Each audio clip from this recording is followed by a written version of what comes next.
I'm Dan Covel. I've been training Jiu-Jitsu now since early 2000s, 2002 in the official capacity. I started in Judo when I was very little and got my black belt in Judo, and then moved into mixed martial arts and fought mixed martial arts.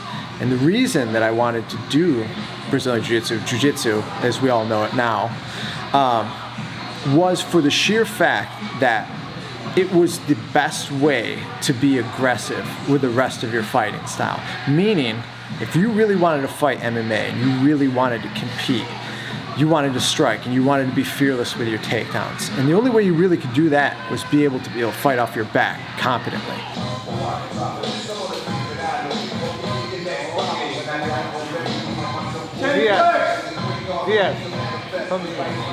Having to use grappling and jiu-jitsu in particular in real life has come up multiple times. Unfortunately, it's one of those things, and this is why in our programs we start from our feet.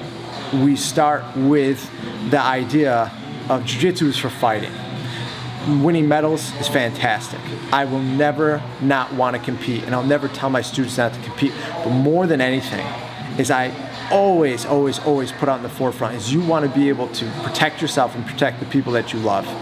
And it's unfortunate that those type of circumstances happen, but with the ability to be able to defend yourself with jiu-jitsu, you feel that much more comfortable going out to the real world. I've had multiple people over the years try to put hands on me. Living in New York City, it's the strangest thing. You would think no one would want to touch each other, but then for some odd reason, random people try to touch you. So there's been instances where people on the train in particular thought I pushed them from behind. In discussing that with them, they thought that it was going to be a good idea to then grab a hold of me. Now, once they grab a hold of you, I don't care who you are or what the law says, you have a right to defend yourself. It's an inalienable right to defend yourself. So, by doing so, you get to introduce them to clinching, and you get to introduce them to knee on neck, more so than just knee on belly. Knee on neck is one of the best self-defense techniques there is. So things like that have come up over the time. And unfortunately, I was in a fight once where someone tried to use a knife, and I had to defend myself. We actually still have the knife to this day. He doesn't use his arm so well, from my understanding. I still got the scar, like over the top of this tattoo right here. You can see the white line right there. He got me, but he didn't like kill me with it. But yeah, it was his arm doesn't work so hot anymore, from my understanding. But we still have it. My game is really, it's evolved over the years, and that's something I'm very happy with. Passing has become a huge thing because I really enjoy being able to be aggressive. And so we were talking about being aggressive from your feet allows you to be aggressive all over the place. So if you're not afraid of being on the bottom and being known for using my closed guard well, I can be aggressive on top passing. So now being tight with my passing and using my closed guard and using variations of different types of passes, it's really something that I'm taking pride in because I'm feeling like as I'm getting older, my game is aging better than I am.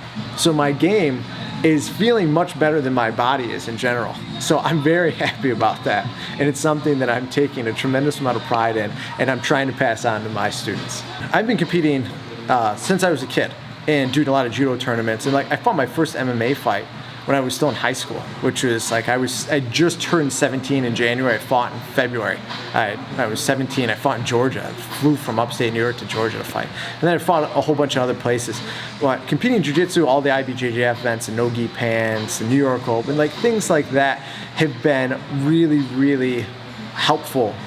And that's why I enjoy competing, even at a little older in age than most people that still try to be active, because I think competing gives you the opportunity to really refine what you're doing, your A game. That's the game that's going to save your life, right? And that's the game you're going to bring to the tournament. You hear a lot of people like, oh, I'm working on things, I want to test it out. Ultimately, if you really want to test something out, you have to do it against somebody that doesn't know what you're going to do, and they're trying as hard as possible to win in whatever context you're working in. So that's why jiu-jitsu tournaments and jiu-jitsu events in and of itself are great places to go. You can refine what you're doing. You can also bring that information back and teach your students and teach people that you're working with. The medals, whatever, they go in a box somewhere. That doesn't really help you. I don't have anything displayed from all the different stuff that I've won over the years. It doesn't do a lot, but the stuff that I've learned from competing really resonates with me, and it helps me become a better teacher and a better practitioner. So that's why I still and do compete. The jiu-jitsu community being so wide and vast in terms of like the demographics that it runs across, there are a ton of people, and I cannot like understate that or overstate that, however you want to look at it, enough. There's so many people that give credence to my will and want to train and continue on and do the things that I do. I could go down the list of the people that everyone knows, that really, the people everyone knows. There's a ton of people that really have been competitors that you're just like, man, these guys are just, really top notch. But I find it, the people that are working day to day, jobs they may not like, but they're doing it because maybe it allows them to train in the capacity they prefer. They're going to school still.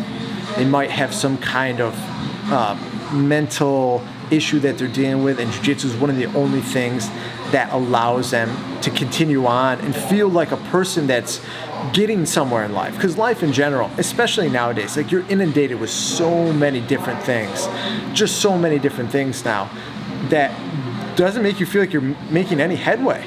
But jiu-jitsu is just like you put on your gear, you put on your rash guards, you come in to train, and there's tangible evidence of you getting better, and there's things that you're working on, and there's people that are helping you, and people care whether or not you're there.